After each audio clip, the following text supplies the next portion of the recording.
I always remember. I wrote you on and on. You never gave me an answer. Am I the only one? I didn't know it was over. Take care of you.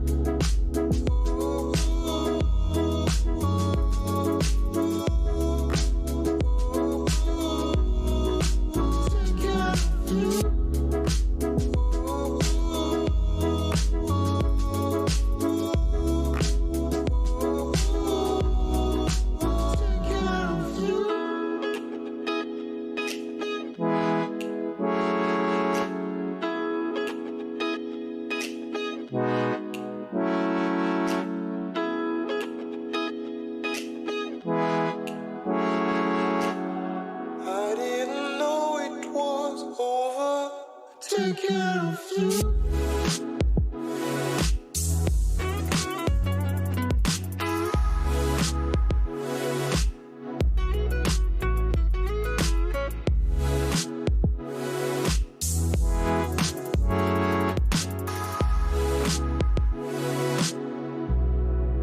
Take care of you.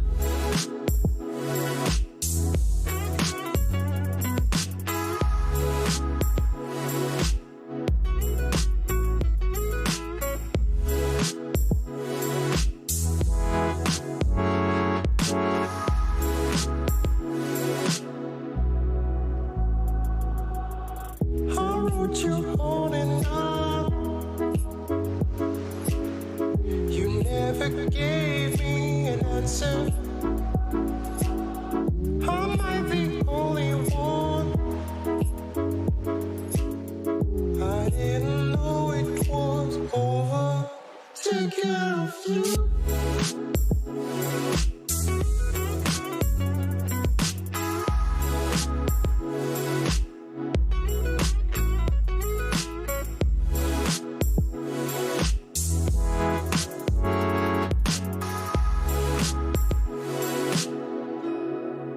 Take care of you.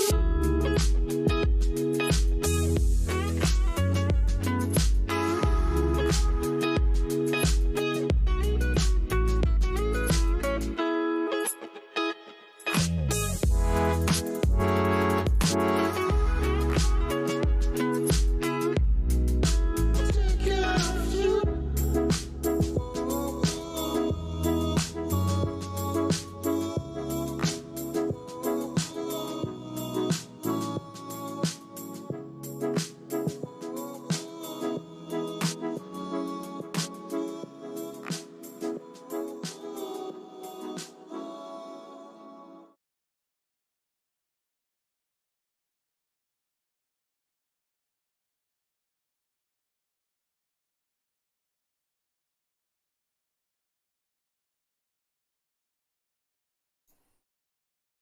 Hello, hello. Mic check 1, 2, 3. Welcome, guys, to our exciting collaborative session today. Um, my name is Conrad, and I'm here to talk to you guys about a collaborative knowledge factory. What does that mean? Well, we're gonna get to that real soon today because we have an exciting lineup of guest appearances from people in our community who are going to talk all about knowledge, personal knowledge management, which is a really hot topic nowadays because we have so much information that we have to essentially that we're constantly absorbing and digesting on a daily basis, right? And our community just thought it would be a really nice thing for us to come together and make a collaborative, something called collaborative knowledge factory, where we're putting all our best insights into one place and that can automatically make the connections between each valuable piece of content using tools like Roam Research, Remnote, even Obsidian. I know some people use Obsidian to do this, and basically make a very meaningful structure where everybody can put in their best content and their best practices and have that being shared with thousands of our community members around the globe. I think we're above 80 plus countries now. So I want to introduce some of our collaborators today that's on our call with us. Today we have three very special people that is going to give us three very different takes on how they think about personal knowledge management, how they think about the best ways to encapsulize and also immortalize our learning so that all the golden nuggets, we might want to call them, are captured for a long term. We have Anne with us. Anne's going to give us a perspective from a creative writing point of view. And we want to say hi, just unmute yourself, say hi quickly. I think you're muted on our call, so you can unmute there. We're not hearing you just yet, and can you hear us? Can you hear me? Testing 1, 2, 3.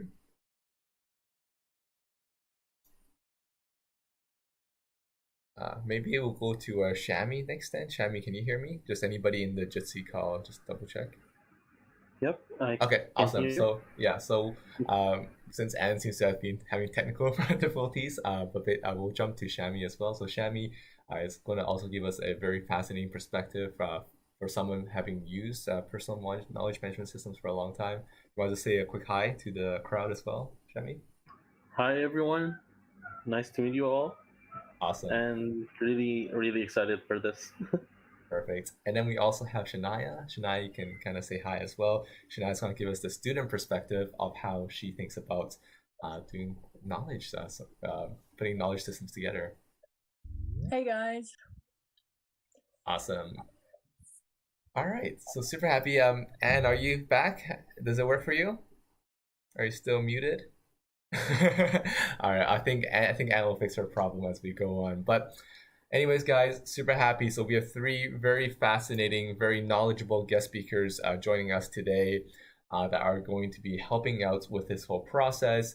And as usual, when we ever build a new project, a new template, a new system, we always have to go to the fundamentals and ask the why, what, and how questions. So the why is, what is the problem, right? Why are we building this in the first place? So just quickly, well, Notion, as we all know and love this amazing tool, functions as a fantastic knowledge storage database and enables you to take content, summarize it, and even make it useful, right? By relating it to any products that you're working on using the relation property in Notion. However, it falls just a bit short in helping you build connections between your learning. You have to tag everything yourself, and then you have to search with Control Command P using this native search function on Notion. But that searches on everything in your database, so it's not necessarily the best way to find a quick connection or be inspired. And also, if you have, let's say, a resonance calendar, right, which to us is this is learned from Ali Abdaal, right, having a database to store all your best pieces of content. Unfortunately, when you even use a search button here, it wouldn't search on the content inside your database. It would only search on properties and stuff like that. So we thought there had to be a better solution for knowledge management.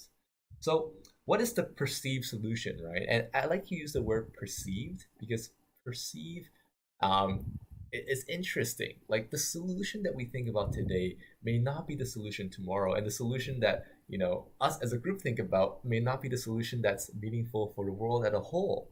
So this is why I think these collaborative sessions are so amazing, because we get to have feedback from the people in our call, we get to have feedback from people in our community, and we get to have feedback from you lovely folks here in the YouTube comments, in the YouTube live stream, to give us feedback on, does this solve your problem? Is this helpful for you? So that's a very important bit here. And, there's a lot of interesting tools like Roam who are enabling, dynamic tagging, right? Meaning that every piece of writing content that you input into their system is organized and automatically tagged by keywords. So you can make new connections dynamically and retroactively. I'll explain what this means when we start using these tools. We have a few tools to showcase, and from free to paid, just to show you how they work differently. But basically, when you have a situation like this where you're able to dynamically have content linked to each other even after the fact, after you have already written the content down, that's when you can create something called a knowledge factory, which I'm borrowing the term from Shiomi, who's a fantastic Roam research user. You guys should definitely check out his channel if you have the time. But where you can continuously utilize the best insights that you've ever come across to generate ideas. However, Roam, the caveat is that Roam is $15 a month. It's not something that everybody can afford. So we are currently exploring free options for that. And this is something that we're going to show in our live stream today. How can you have the benefits of Roam without paying for Roam? But also, we want to make it collaborative, as I mentioned, where everybody in our community can add their best insights and practice making it really concise while being able to search on each other's sharing. And I really think that'll be very valuable to our community. So, we've talked about the what, the why rather, why are we building this? We talked about what the solution we think is, and I think this is a good chance for us to explain, what is personal knowledge management? Why is it important? And maybe not all of us understand what personal knowledge management is all about. Maybe this is where I can get Shami to chime in and give us your best take on why this is important to have in our lives. Basically, I've been an avid reader in a lot of subjects and a lot of interests along the way. I had a huge problem when I can remember stuff if short term, if I need them short term, but on the long term, I kind of got really confused when I tried to access my notes. Uh, I used to do it manually, then I use digital systems, and things get a little bit hectic after you capture. And even when you try to organize with the most elaborative way your notes, if you're not um, able to access them easily, and it becomes a maze, basically. So personal knowledge management systems are designed for you to be able to capture and organize your thoughts, and be able to recall them, make connections, and hopefully express them in a meaningful way in your life. So I think this is why it's so important, because in this day and age we're exposed to a huge amount of content everywhere, from videos to articles to books we like to read, or audiobooks even. And we like to keep notes, and sometimes journaling and normal note-taking methods kind of fall short on how you access them later if you don't actually know exactly where you're keeping your stuff. um, Awesome. So so if I could yeah. summarize, Shami, right? Basically, what I'm hearing you say is that there's so many things that we're trying to keep track of and learn in our lives. Uh, and obviously not all of it is valuable, but I'm sure there's insights there, golden nuggets, maybe we'll keep using that term a bit during this call, where Yeah. those are interesting information that we want to keep immortalized and keep forever, right? And I hear you mentioned a few different categories, and again, correct me if I'm wrong or if you want to add more. I've heard you say, there's journaling, right? Your best journal insights. I've heard you say Yes. articles, right? Things you're reading, things that you're digesting content on a daily, weekly, monthly, whatever basis you're doing. Uh, Hmm. and what else is the what's your last one that you say was going to be things that you want to immortalize? Sometimes we distill our a book that we really loved, and we came across the life-changing concept, or a not life-changing, that's a bit extreme, let's say mindset exchanging. Right, It right. gives you a different perspective. So getting to actually have it, to actually be able to integrate it in your life, you have to be able to access it quite often at first until you internalize it, or build a way for it to be always present in your life, or a part of your daily habits, or uh, Awesome. Okay, so cool. yeah. So I love that you've kind of broken it down, and maybe this is even a good place to write it here, right? But you know, um, there's basically like a flow that you have to go through almost whenever you digest new pieces of content. Whether you be doing like Zettelkasten, progressive summarization, or even the Richard Feynman technique, the Feynman technique for learning. There's just many ways to digest content, and I think the really interesting thing about these tools is that they're trying to help you not only digest it in a meaningful way, but also be able to recollect it later on in a similar fashion as well. So I think that's the really interesting bit about the current state of personal knowledge management systems right now. And I think if Anne is still with us here, and can you say hi if you're here? Yes, yes, I'm gonna say hi. Awesome. Okay. So I want to get Anne's take, just quickly, because I know you've been an avid Roam user for the last, I think it's been a month or two, right? And you've been using it for a very specific purpose. Do you mind sharing with us about that as a writer? Yeah. First of all, I consider myself first a blogger. I have been blogging for the last 17 years. And then secondly, actually, I consider myself an author. I have written one book. It's called Anne's Multiple World of Personality, and you can find it on Kindle. And but so that's our experience with writing. We do have some psychology background. We have a BA in psychology, and so we've kind of intermixed those ideas with the fact that we have some disabilities, some mental impairments, if you will. um, and quite honestly, these are the three. I have dissociative identity disorder, and I have severe depression, and I have PTSD. And so our writing over these last 17 years has helped us to kind of understand all of those concepts, along with one other concept that's really important with our writing is that we've been in a patient role for the last about 35 years, 36 years, I guess now. And that means that we've seen an awful lot of psychologists and psychiatrists along the way. And so, whatever that might mean to anyone, because it is such a strange concept for most people. But the last psychologist, the one I'm using right now, we've been together for 21 years. And I usually identify him as being the smartest person that I've ever talked to, and being able to now be knowledgeable about me, my situation, the things that interest me, our goals, our perspectives, anything you can think about. We basically start off the session. He says, "What do you want to talk about?" And so, um, that's all part of our writing experience. And so, just recently now we've come across Rome, and we're thinking it's just a brilliant way that we're going to be able to pull together those 17 years, because there's been so much written that is just overwhelming at present state.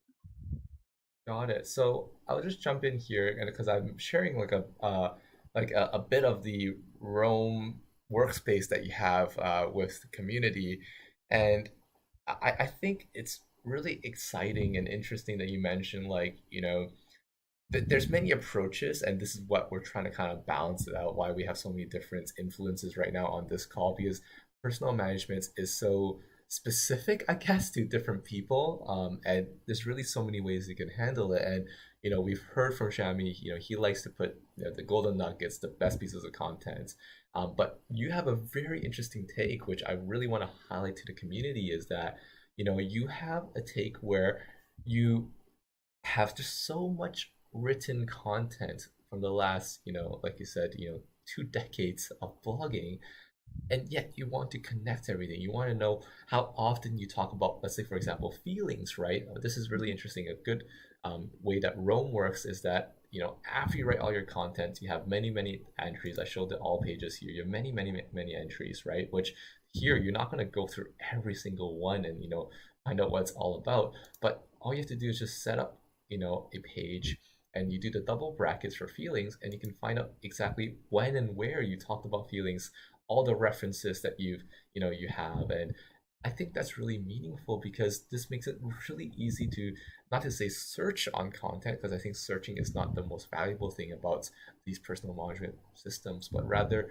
bring new insights, because you can connect things in a meaningful way that you've never seen before. So I just wanted to share that, thank you, Anne, for sharing that bit, and we'll definitely have you add on more information. I'm so excited to hear more from you. But I wanted to kind of jump into like the tools that we're considering, and you know, I mentioned already Roam is quite expensive. It's $15 a month. It's not super affordable for most people. But we did find free alternatives that you can use. There's a bit of a, there's some quirks with the free ones, that not necessarily negative quirks, but just differences that you may want to understand before you get into it. So I do want to just quickly go into like, which ones are available and then why did we choose one over another. I think that's something that's also very specific. So there's one called Remnote, and Remnote, I'm just going to show their landing page, hopefully. If I can show their landing page without logging out. Let's see if I can do that. I can't.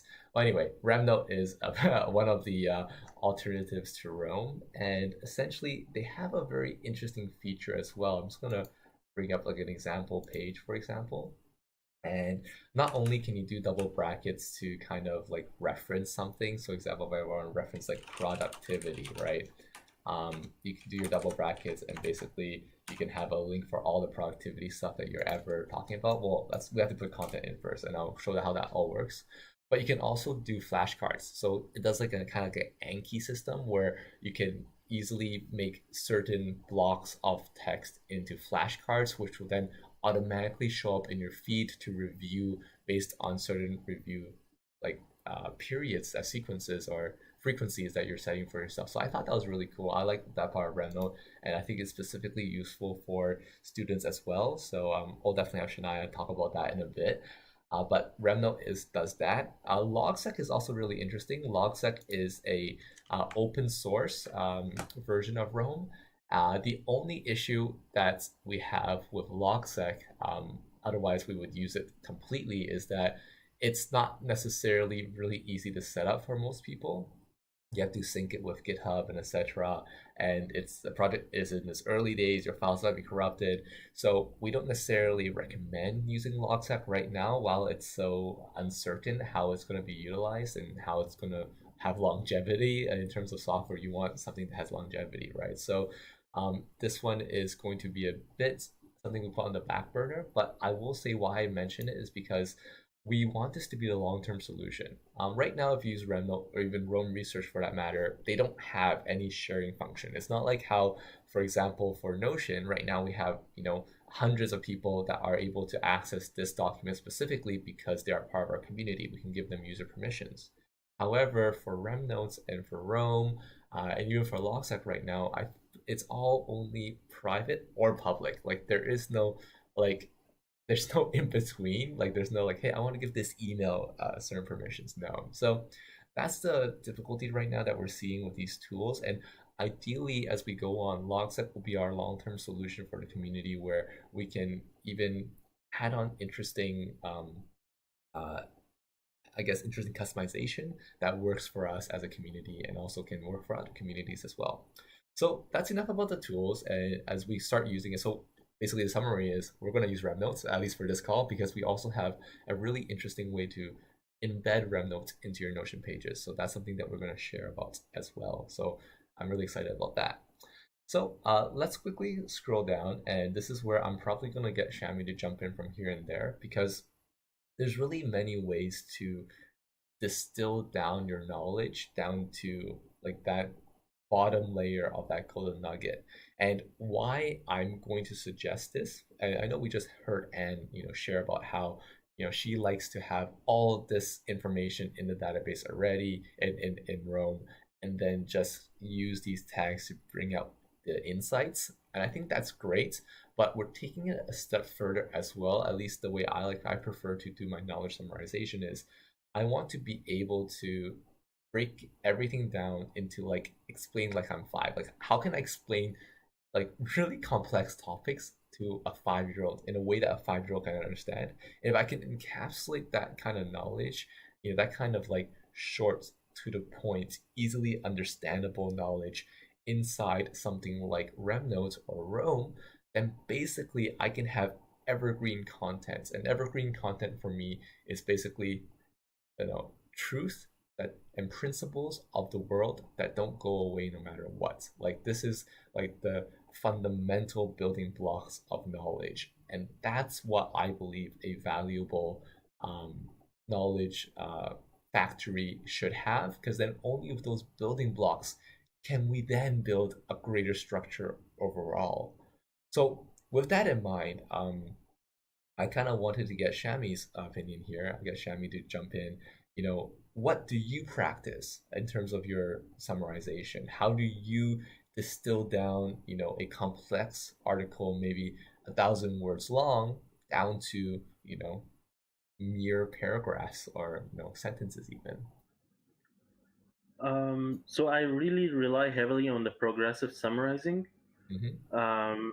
which is in short, you keep. I use with it that I sometimes I reiterate something into my own in my own words, but basically I would finish the progressive summarizing first. I would come to the piece of article or the piece of writing that I did, and I try to like first pass highlight what jumps to me as important points. Then I would then read what I highlighted and make bold points, bold parts, if that makes any sense. And then underlining, for example, which then leaves me with a very condensed version. And if needed, I can re-enter the cycle and highlight again and reuse italics, for example.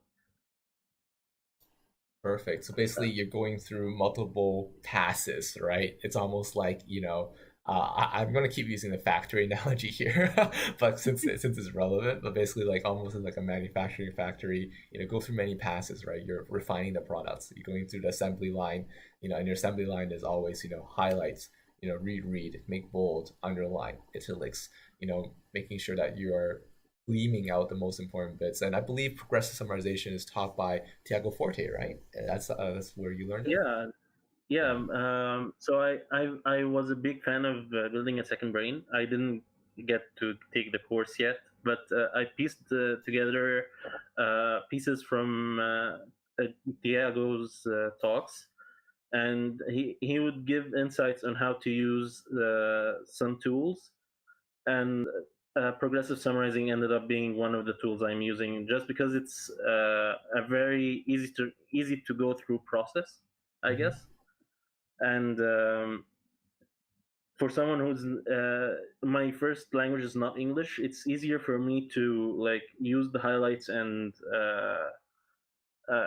and do several passes till I fully understood the topic, and then put it into my own words, I if think that that's makes a any really sense. good point there, because when you're doing this kind of highlighting, going through many passes, you're actually borrowing the language of the author, right? And especially as someone who, like you said, English is not your first language, but I think you speak English very well, by the way. Just Thank making, you. yeah, passing that on. Um, it's good because you don't have to come up with that word yourself, right? At least until the very final step, where you should at least reword things so that it's your own. You have said it so that you remember it better, right? So, but I like that. That's very interesting. Shania, do Yeah, you have? I Oh, Conrad, sorry. I'm Yeah, go sorry. ahead. Sorry, everyone's Just coming want in. to Go ahead, I just Anne. want Yeah. to jump. I just want to jump in a second. The concepts that you're talking about.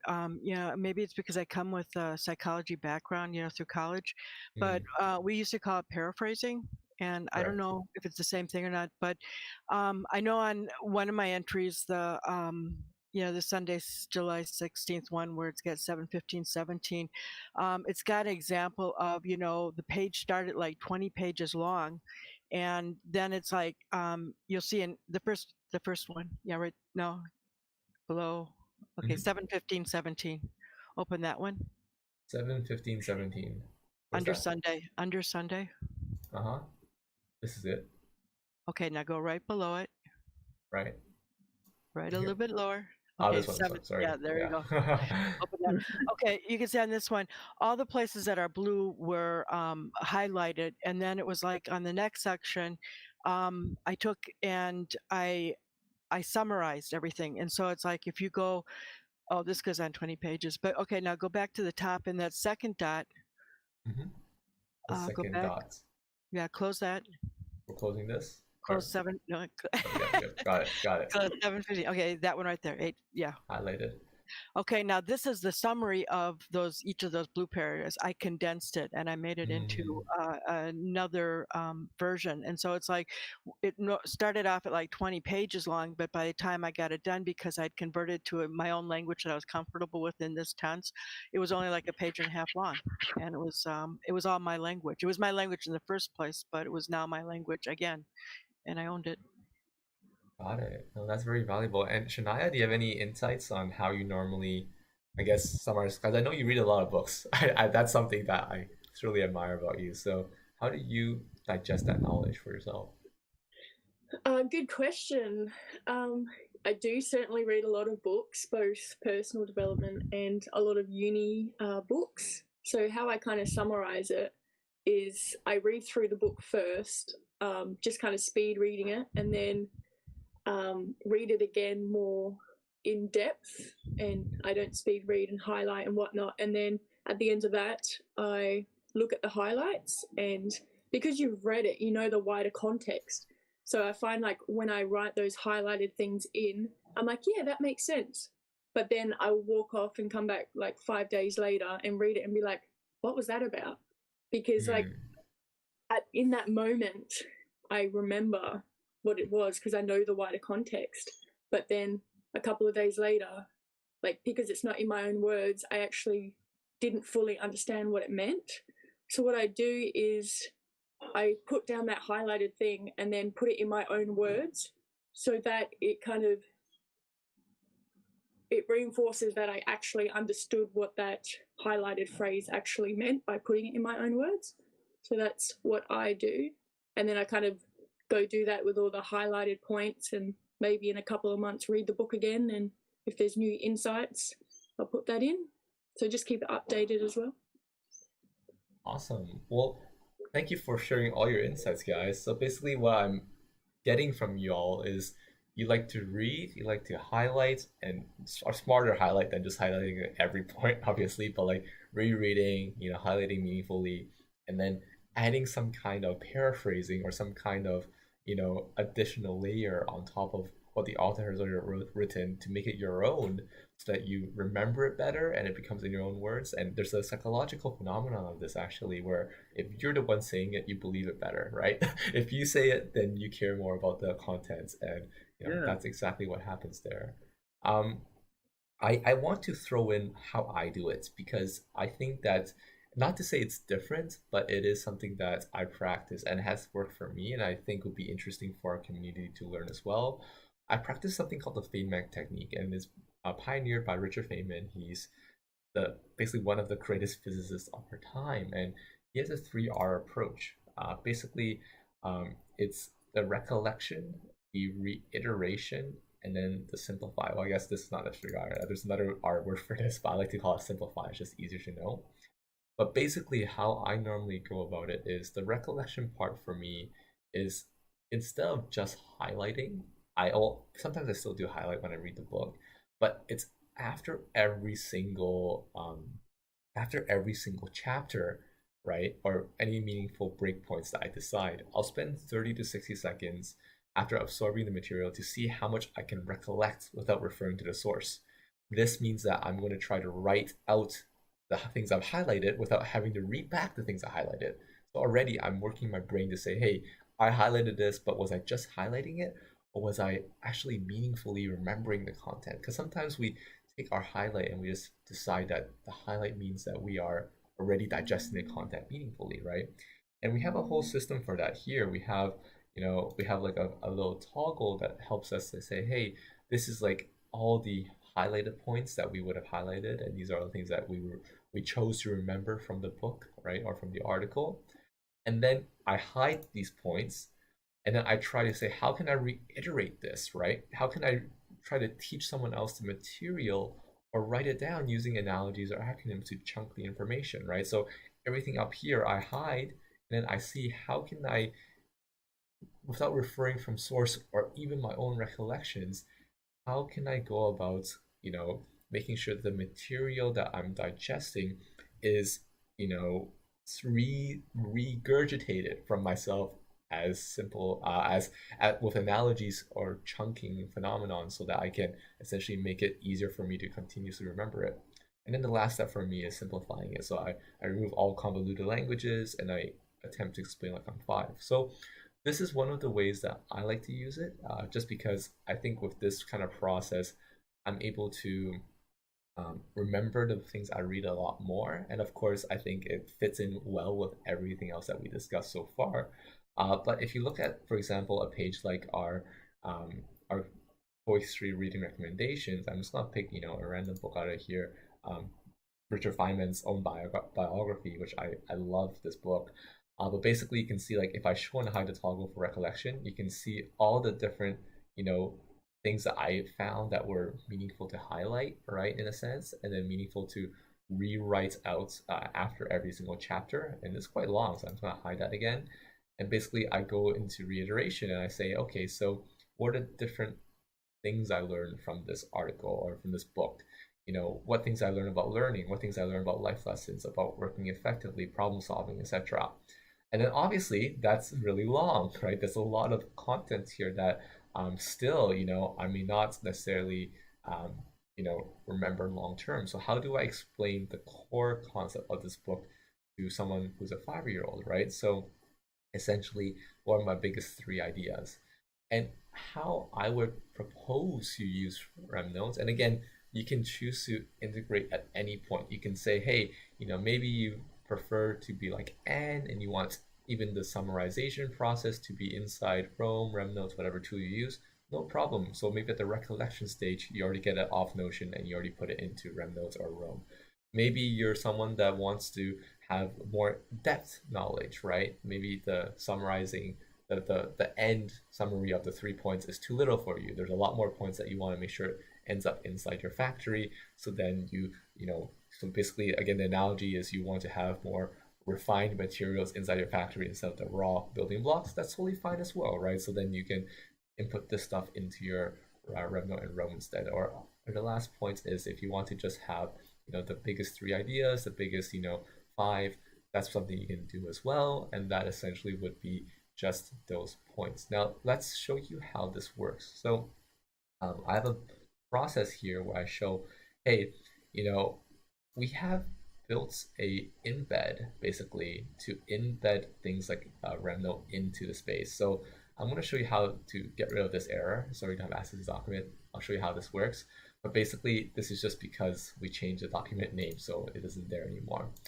But let me show you how this works. So basically, everything here, by the way, is a template that we generate. So every time we have a new book we're reading, we immediately just click a button and then it generates everything for us. We're also going to show how that works here.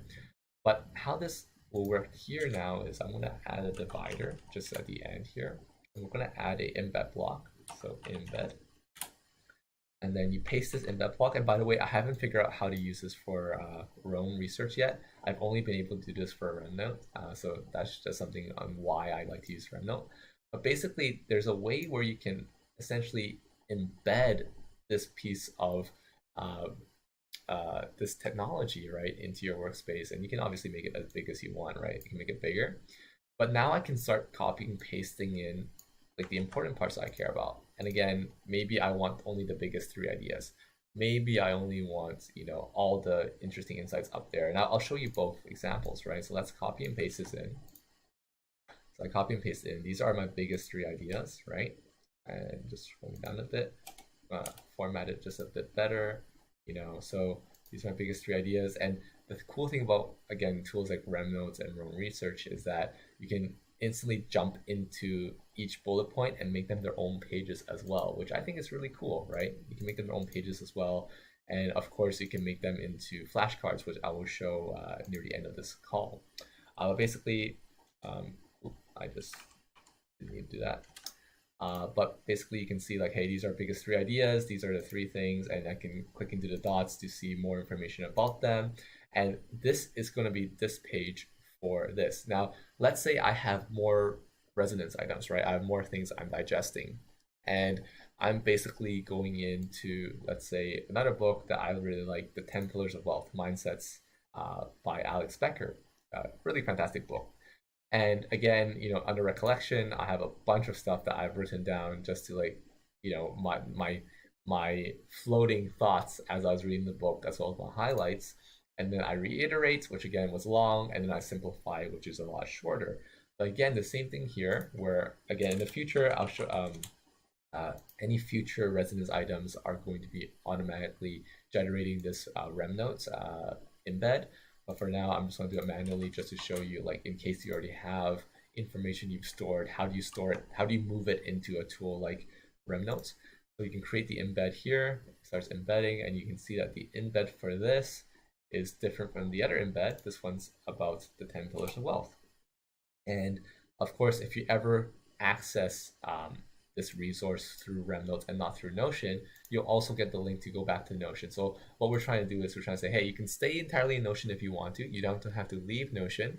But if you wanted to also work in Remnote, you can also use that as a resource to go back and forth. So basically here, again, I can just copy and paste this chunk of text here, just copy and paste it in. And what I mentioned before, the really interesting thing about Remnote, and maybe I don't have enough data to show this here already, but we're just doing an example. Let's say I want to see where I'm talking about learning elsewhere as well, right? So I do double bracket for learning, and let's see, double bracket for learning. Let me just do it again, learning. Okay, and then we can see where else we talk about learning and growing, right? So this is one place we do it. Let's double check if we talk about it inside this book as well. I think we didn't paste enough things in there, so we can't see. Yep, we didn't talk about learning here. So let's paste more stuff in, right? Let's say we pasted everything here. Like, let's say we pasted all this information here.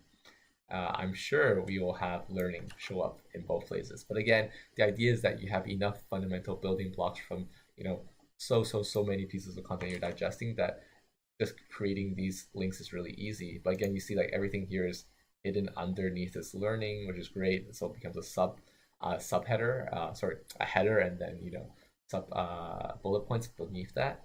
But basically you can again, say like, where, and when you double click on things, I think the really interesting thing is you already start seeing where else you talked about understand. For example, I double clicked on understand. I can see everything in my entire Remnote where I talk about understand. So if I ever want to talk about, hey, when I talk about nature, right, I'll know equivalent text exists, right? Concepts, do I talk about concepts anywhere else? Well, this is here. So again, let me go back to the 10 pillars of wealth, and let's say I put in more content as well, just again for our example here. I'm going to scroll down and you can see it's automatically embedded. I'm going to paste it into here. So let's paste it. So I can copy it properly. So I copy this and then I scroll down and then I do a paste. I'm lagging just a fair bit here. Let me try that one more time. I'm gonna put a header here, header 3 maybe, test. Let's see if this works better. Somehow that worked better. But anyway, yeah, so let's say I double click on anger. Where did I talk about anger? Well, this is one place I talk about it. I can even do different highlights, so then I can see anger highlighted across my whole workspace with a certain color.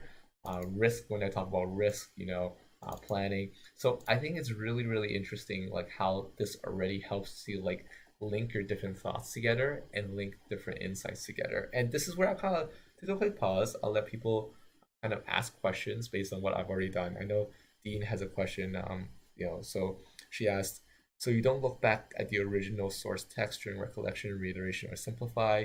You keep narrowing down the biggest knowledge you gained during your pommel breaks. Basically that, yes. I don't necessarily want to keep looking back at original source text because in my sense, like I'm relying on the text, and I'd love to give everyone else in the call a chance to discussed this as well, but just my take on this is that I personally don't like to rely on the source text because I imagine that it's not going to be there forever. And I also imagine that I'm reading because I want to remember the content for myself to be able to come up with insights whenever I want. But really happy to hear other people's insights, especially probably, let's throw it to Shami. I want to hear Shami's insight on this. So I tried this before.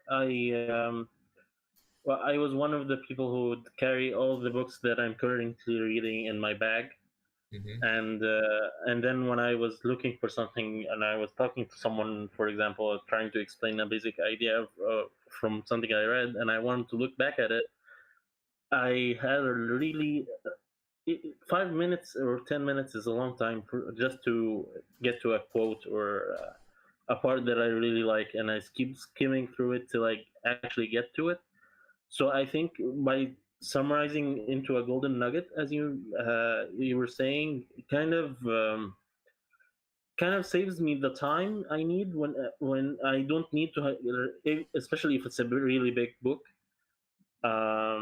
or a textbook, for example. If you're a student, Shania would probably be talking about that, so I'm not gonna deliberate on that any further. The point is, you don't have to go through the whole textbook or through skimming through the chapters just to reach what you really want to see. You can get it at a glance. So I think that's why it's easier that way, I guess. Love that. Shania, any comments on that?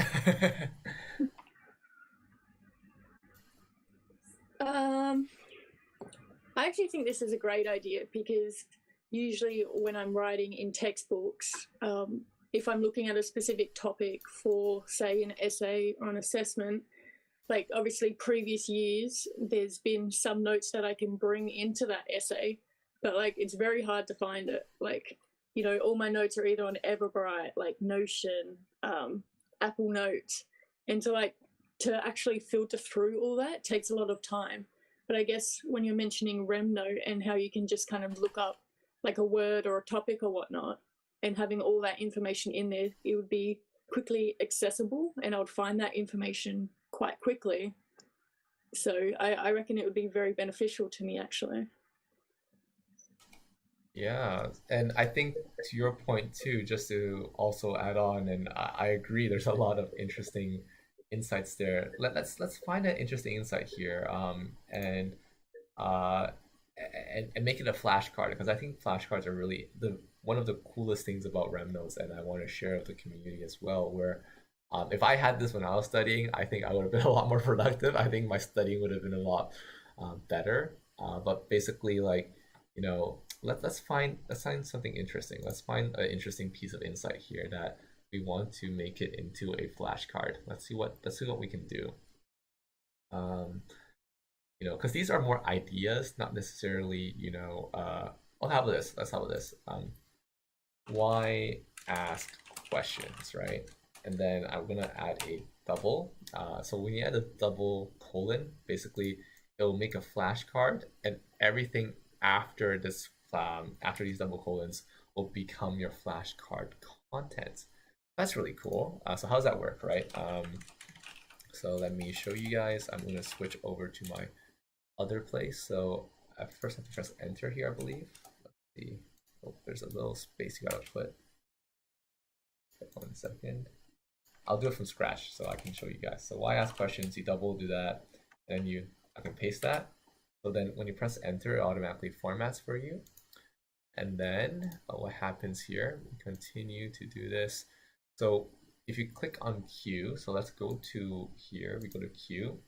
You can see right here, your Q is why ask questions, right? So you fill in the blank. We can say, hey, how can what is the, so there's a walkthrough here, right? So basically, if you recall the other side of the flashcard and then you try to type it in, basically we're doing active recall. So if we can answer the whole question without having to show the answer, we're essentially making sure that we actually remember what we wrote down. Why ask good questions, right?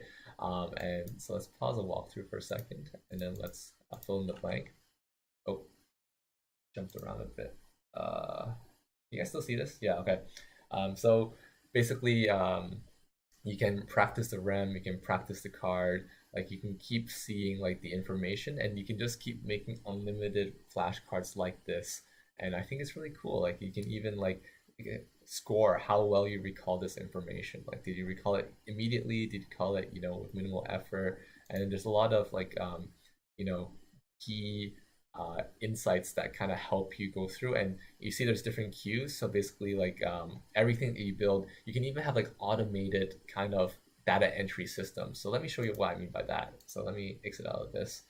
Um, Basically, the way you enter the data in can automatically already have these flashcards. So just imagine, right? Like, let's say when you are already going through your book or going through your article, you already start thinking really deeply about what's going to be a flashcard. What's the big concept that you really want to remember? And you already type it in Notion with those double colons in place. And when you copy and paste it into Remnote, like I was just doing earlier, you would automatically have those flashcards ready. You don't have to add on that kind of information. I think that's the really cool part about all this, right? I really think that's the really interesting insights where now we can just have our own kind of flashcard system. We can have all the different, note taking that we want. We double click, we find everywhere that we talk about, why should you be uncomfortable, right? For example, and this just really connects everyone together. And just imagine, if you have a community of thousands of people who are as performance as you, as motivated to learn as you, motivated for growth, and everyone just putting like the best golden nuggets of their learning over time. How amazing can this knowledge database be for everyone to benefit from? And I think that's just a really cool thing. I know we haven't heard from Anne yet. Anne, how are you feeling about all this? How's this knowledge share for you so far? And Anne, I think you're muted, just in case you forgot to Yes, I'm unmute. sorry. Yeah, I think that's very interesting, and I agree that Remnote had some really interesting features, and this flashcard is one of it. I know today when I was looking at the Roam and comparing the two, knowing that I was going to do Roam tonight, I was thinking in my head of other ways to do what Remnote is doing, and it's like, for one, for the active recall, maybe using some kind of a to-do feature where you say active recall, and then you'd have to add your own date span, like every 2 weeks from the current date or something. It's not like a smiley face or anything. And then, another one might be questions. If you wanted to answer certain questions and, maybe drop a date on it or something, it would be a little bit more time consuming. And so that Mm. would throw your game off. But I'm thinking there's other ways around it. It's just that it is a real catchy feature, the flashcards. I understand the active recall and the importance of that. So, Yeah, so one thing that Anne was sharing with us, and again, we're here to help you make an informed decision. We're not saying like you should choose one tool over another. We're just I'm going really to telling you what's here to be usable. And I think Anne has a really good point actually that she shared with me before this call, and I want to share with all of you guys, right? So basically, one of our guiding principles, I guess, for using Remnote so far, I think there's two of them, three of them even. The first one for me at least was definitely price. I wanted to choose a tool to share that was affordable for most of the members in our community, like whether you be in any country around the world, what's going to be something that you can use for a long term and not break the bank. That was one of the first things. The second thing that was a consideration for to help our community members make an informed decision was the feature sets, right? Can you embed it into Notion, right? Are you able to have something like this where you don't have to navigate to another tab, and even if you're on your mobile, you can go to Notion and still enter in information in a way that connects your learning to other learning. Because as we all know, what Notion can do is if you can connect properties, you can connect anything in your property section to another database and have interesting insights. Like I love having my residence calendar, my articles that I read link into my projects so that every project I work on, I know exactly where I learned whatever assumption I'm making to make that project successful. That's super useful for me. However, it doesn't really read the raw data that's inside the page, which is unfortunate because that's actually where my insights are coming from, right? That's exactly where the information that I'm trying to utilize to make my project successful is coming from. So that's where we're kind of missing the ball there, at least in terms of what Notion can do. And then the last thing, obviously, is the extra bonus features like active recall through flashcards. So there's all these things considerations, right? But what Anne shared with me that was really meaningful was that if price was one of the considerations, well, it seems like Remnote is going to start charging soon, right? So maybe price is not going to always be the case that it's the best.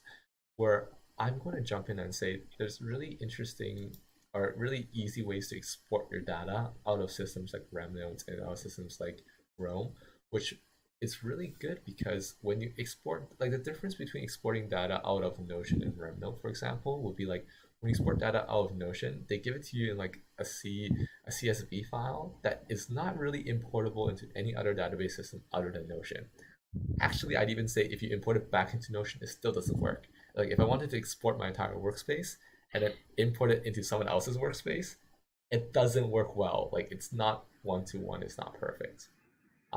What you can do with Remnant and Roam that I like actually, and I've tried it myself, is when you export it, it exports in just markdown or plain text, whatever you want to call it. And because the way that these systems work is you can create these links dynamically after the fact, after writing, it doesn't matter where you export the content to in the future because you'll have the exact same functionality as you did if you were starting from scratch in that workspace.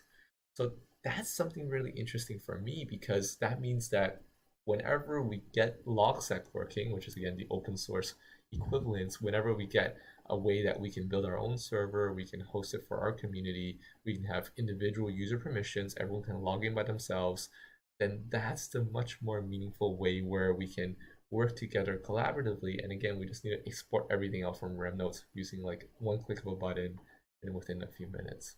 So that's essentially, I think, what's going to be the difference. I don't think it matters what tool you use currently, whatever works for you right now. I like that the fact that these systems by design are able to integrate with other systems no matter what. So we just need to export and then import. I think that's a really good part about that. And yeah, I wanted to share that with you guys.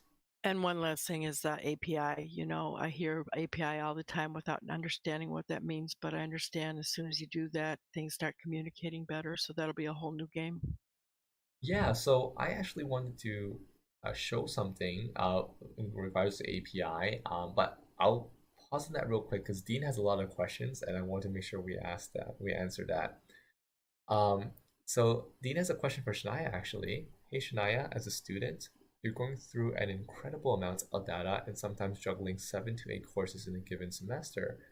Do you always take the approach of speed reading, then deeper reading, and then move on to taking your insights into your own knowledge base through the discussed strategies shared? No. Just the amount of textbooks like I have, there's thousands and thousands of pages, so I don't get around to reading all of it. So what I usually do if I'm in a bit of a rush and kind of need information quick is I look at either the context of the book, content page, and then like at the end, it's kind of like it's got a few like referencing words, and then it shows which pages that's on. So I'll go straight to that instead of reading the entire book. But yeah, when I have a lot more time, I would prefer to read the whole book, and that's what I do. Got it. So that's really cool because I think Dean's trying to touch on the fact that like sometimes we don't have time to, really digest the reading material that we have to its full fundamental building blocks that we call them. It is a long process. It's not quick. It's not easy. It's definitely a hard thing. And I think the next challenge for us then is how do we get that process to be quicker? How do we digest our content quicker and process it faster and get through it quicker? And I think that's a really interesting take on that. But thank you for asking that, Dean. I think there's no good answer for that just yet, but just try your best. If you have the time, do it. Because I think the end result would be if you don't spend the time now, you're going to spend the time again in the future when you want to relearn the stuff. You're going to realize that, hey, maybe I don't remember it as well as I should, just because I haven't spent enough time at that time to memorize the content in a meaningful way or digest it in a meaningful way. But at least that's just my take on it, and I'm sure other people have different insights. I do want to say something as a second winder. The quicker, faster, better kind of thing, that might be something more of your generation. In our generation, we used to think about it as super dog. You know, it was like he flew quickly through the skies. But sometimes it's okay to slow down and to try to get a better gist of this without speeding through. Mhm. I think it depends on the deadlines ahead. I really think so. Like deadlines are the bane of most of our existences, and I think if there's deadlines that are enforcing you to process information quickly, I think that's the kind of places where it kind of sucks. In my opinion, like it makes it so that you don't spend enough intention. You're not intentional enough when you digest your content. So I definitely say that's a huge minus point. Yeah, I know. And one more, and I'll stop. I'll stop. I promise. But it's like I look at the dog. The dog tells me periodically during the day she's really got to go outside, and so I go out and I enjoy myself and I play and I look at the trees and hear the wind and the birds, and it's like there's something nice about that too, slowing down to breathe. Awesome. I agree entirely. So I wanted to share there's a way to kind of where API implementation can come in. And again, APIs coming in like a month or two. We already have knowledge from Notion that they are moving ahead with this. Like they've been tweeting about it recently and all that kind of things.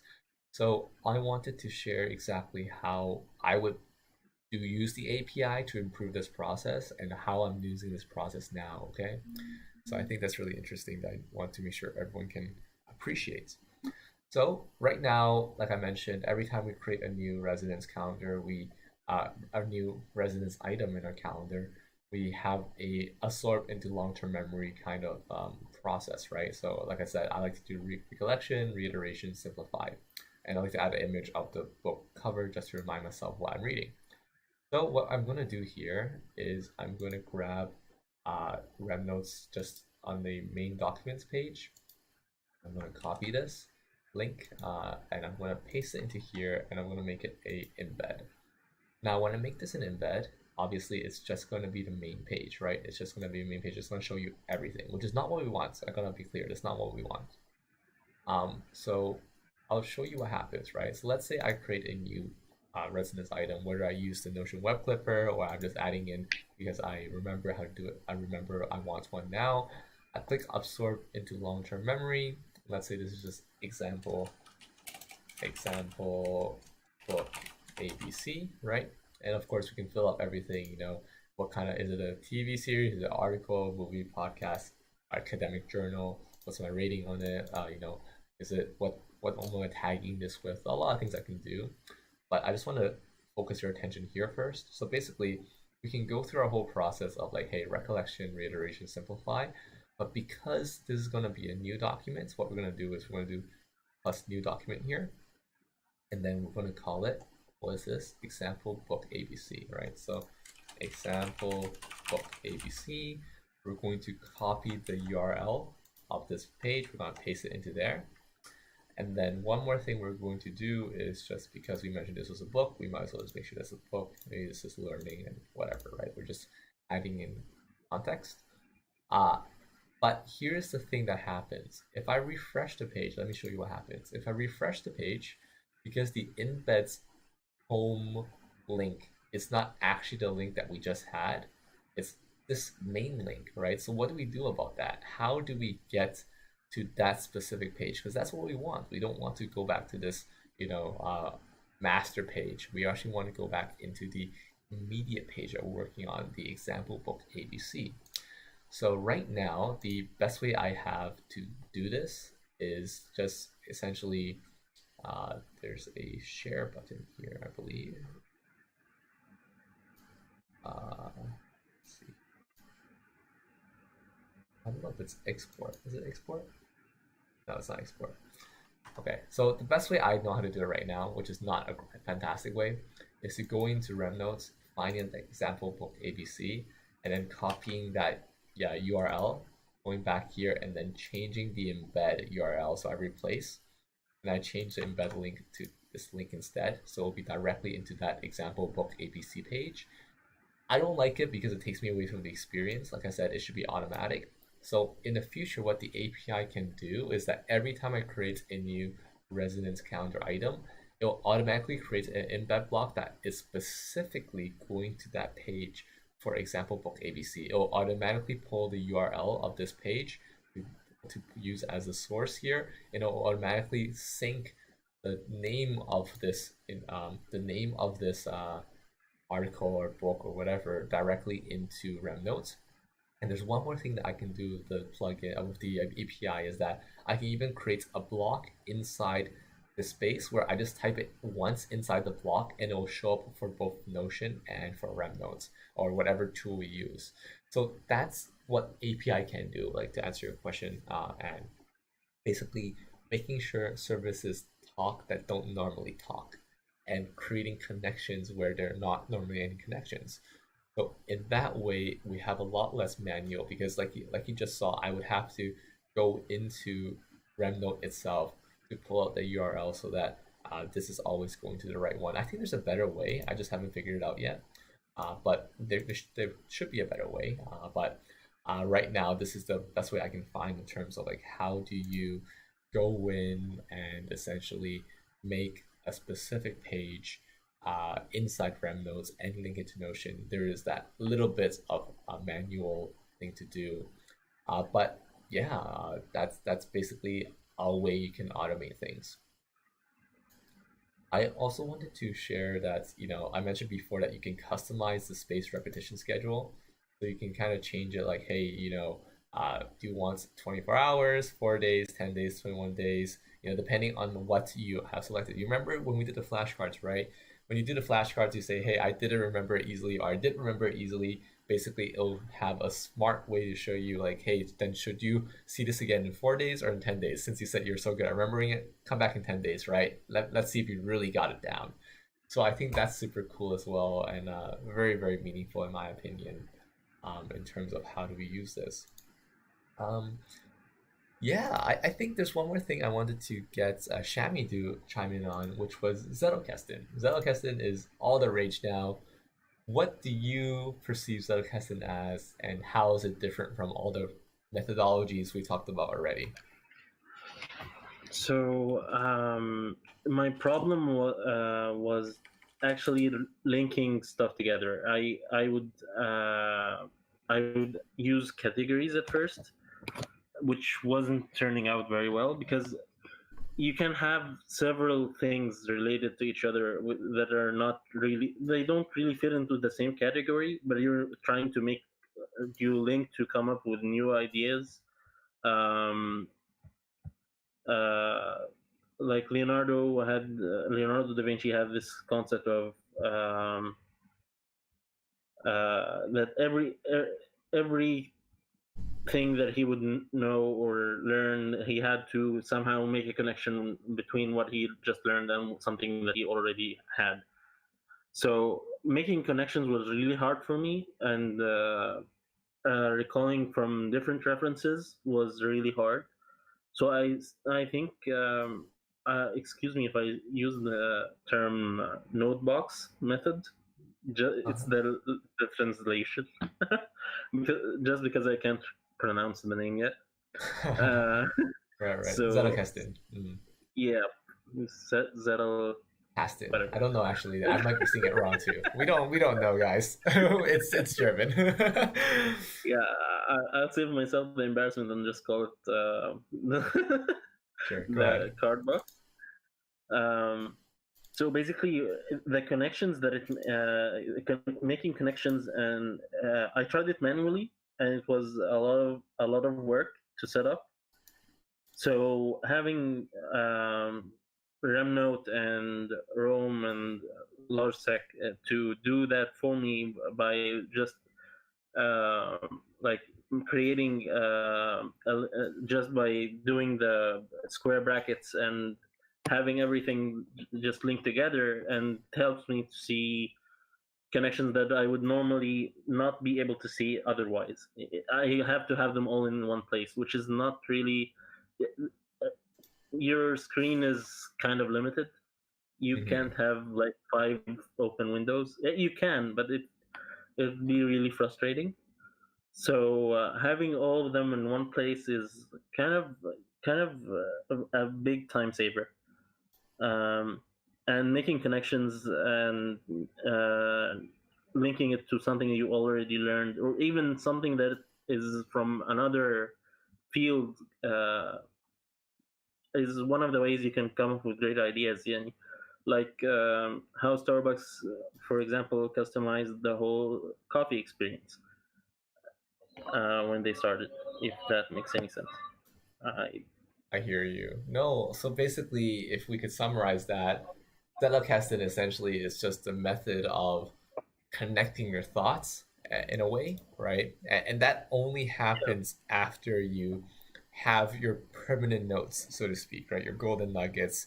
Um, like a better form of indexing, we can call it that, right? Indexing is basically categorizing where, hey, we have learning, people, mindset, whatever for these general categories of books, but it's not necessarily the meaningful sort of indexing where now we instead have, if I just did the double brackets for people, now I can see all the places where I did a text reference to people, where I have like a direct reference to people. Like I specifically said, hey, this is one thing that I really want to specifically tag. If I switch to learning, this is where I can see all my learning references. Like I just think it's so interesting now where we don't need to think. yeah, Well, you start. that's a bad thing to say, but like you need to think. That's hard. Like Yeah, there are all these insights that you want to do. you kind of start. You kind of it makes you start from bottom up instead of just having a category then narrowing it down. You kind of start with the end and it connects with everything else, which is quite a different way of thinking. You're absolutely Categories right. don't I like that. That is such a. I mean, to me, that's a value bomb, right? Bottom up thinking instead of top down thinking.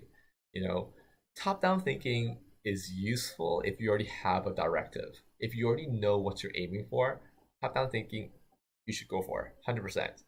But the issue with thinking, the issue with, um, you know, thought coming up with processes new. is that it's very much dynamic, right? You always learn new information from the ground, and that should shape how your overall directive changes. And a lot of times you don't know when the change Where happens. you're heading. So yeah, so you definitely need to have a bottom-up approach, and usually our poor brains are tasked with this task. Yeah, We have to always try to connect, and our brains are not good for memory. We all know that already.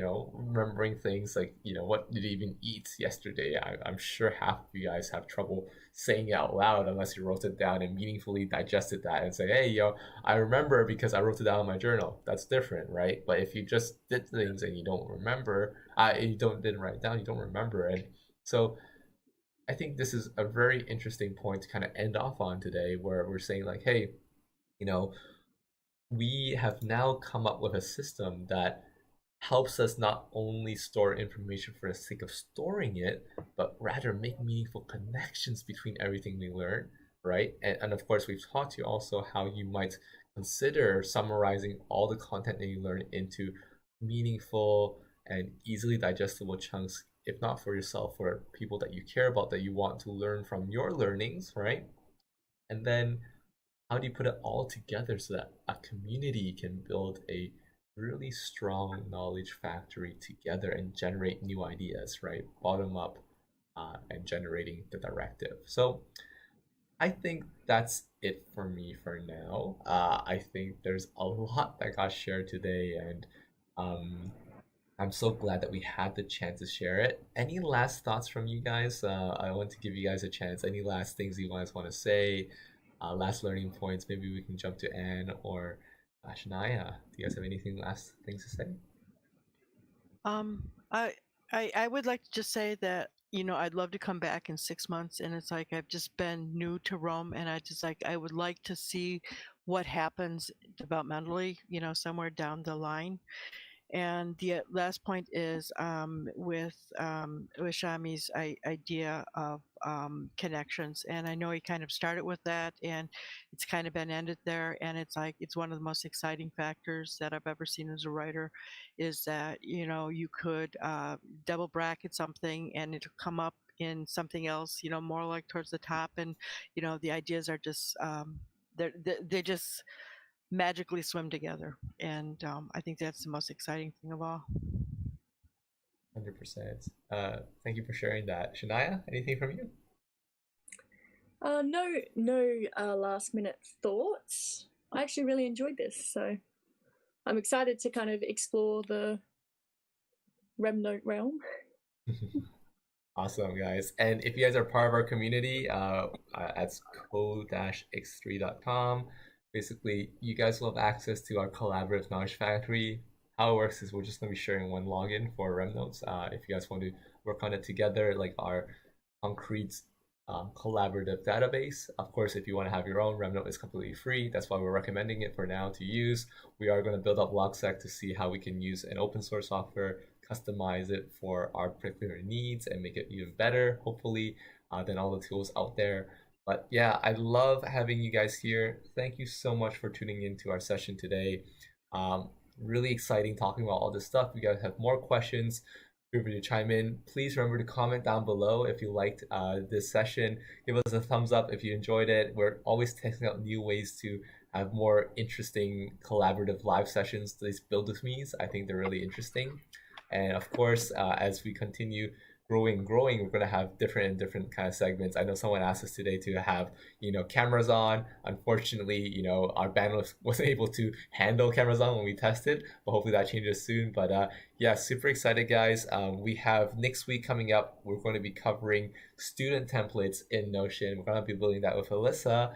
So that's super exciting. And of course, any other students inside our community that want to join in and jump in and see how we can really build out useful use cases for students, kind of planning, students kind of course management, assignment management inside Notion instead of just regular tasks. That's going to be super exciting. Stay tuned for that. And otherwise, have a wonderful, wonderful week. I appreciate you guys all. And thank you, Anne. Thank you, Shania. Thank you, Shami, for joining me today.